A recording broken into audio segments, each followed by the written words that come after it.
Hi, my name's Courtney. I'm 15 and I live in a Mormon state. For those of you who don't know, Utah is a completely Mormon dominated state. Um, so, getting started today, I just wanted to say that, well, I'm Christian.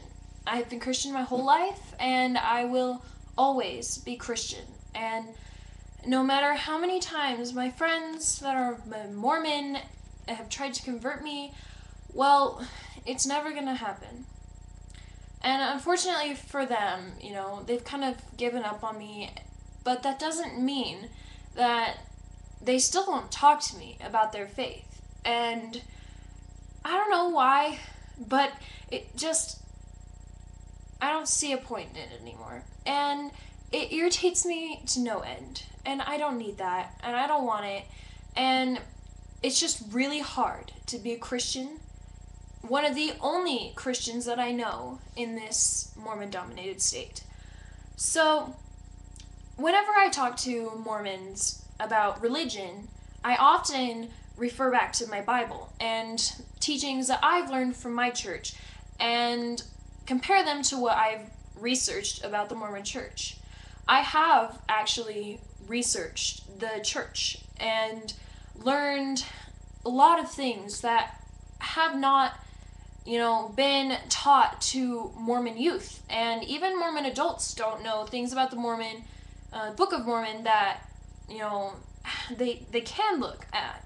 Here on the internet, they show, they talk about things that go on in the Mormon community and everything that goes on in the religion that they don't even know about. Like, let's see if I can think of an example. Like Joseph Smith, and how when he created polygamy, it was actually his wife discovering that he was cheating on her with another woman. He was sleeping with a mistress. And then he came up with this absolute ridiculous excuse that God told him. God told him that he had to become a polygamist and marry many, many women and, to have huge families and lots of children. And because he was Joseph Smith, she believed him. And he founded the Mormon church, so why shouldn't she believe him if God told him? Honestly, if my husband came home and told me a bunch of that stuff, I would just... Yeah, the marriage wouldn't last much longer. But, how... It just is just dumb, in my opinion. And I often bring things up like that when I'm talking to friends that are Mormon, which is about 90% of my friends. I have one Christian friend that goes to my school and we don't even talk because we don't go to the same church. And I don't know, it just irritates me when I'm sitting at school and I'm at my lunch table surrounded by Mormon friends and they bring up their stake dance or the girls' camp or whatever the heck it is. And it's like, well, you guys have an issue when I talk about my youth group, or when I want to talk about how excited I am to go on a retreat with my youth group, and, why can't you guys listen to me when I have to put up with all of your jibber jabber about this ridiculous Mormon crap?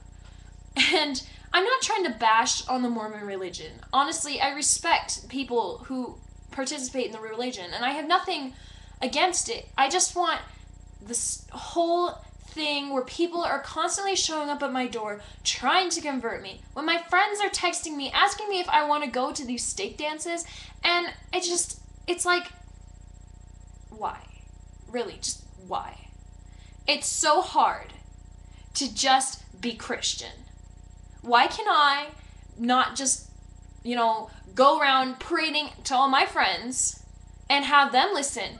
And why can't I have a whole state of people behind my back to, give me that little oomph to start converting people to my religion here in Utah? And I don't know what it is.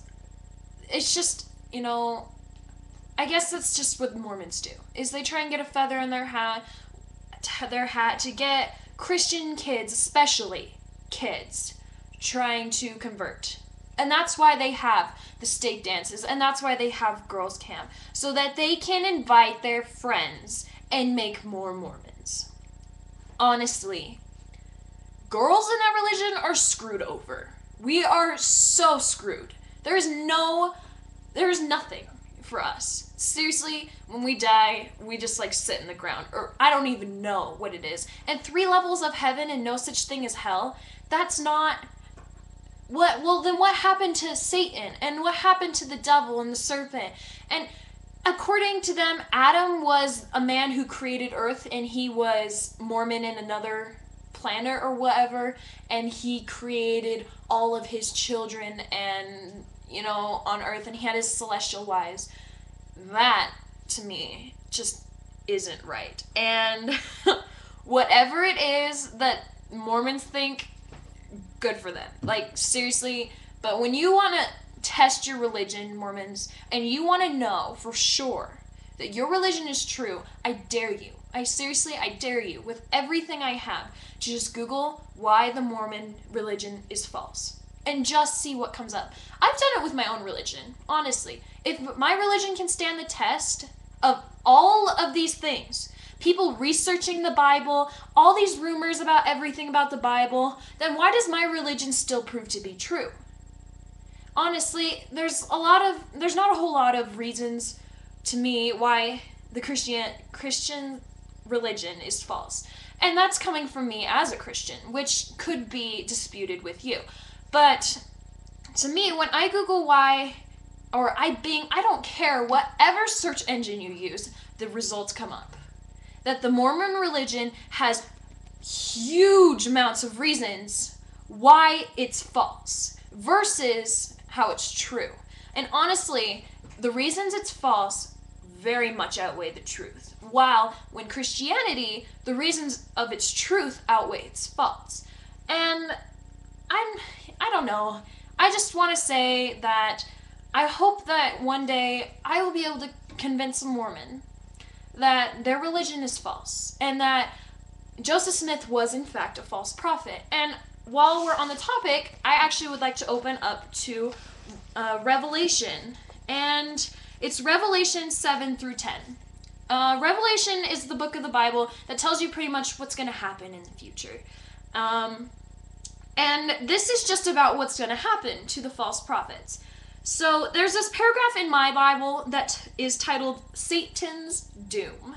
And it pretty much just says, Satan will be released from his prison and will go out to deceive the nations in the 4 corners of the earth, Gog and Magog, to gather them for battle.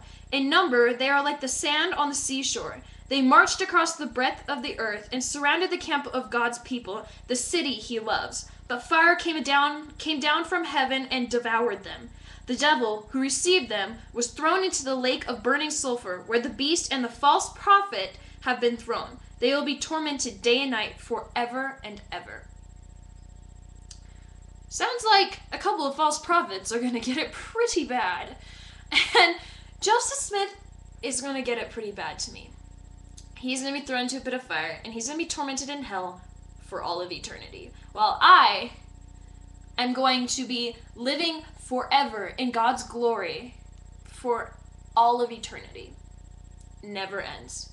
Can you just imagine with me for a second what it would be like to live with God forever in heaven and on earth, and everything that's perfect? There is no conflict, no anger, no sadness, no remorse, no anything, only joy and happiness to the Lord. And I would be so happy to, be in his presence every day from the rest of eternity. And that is what I look for with God. I love God.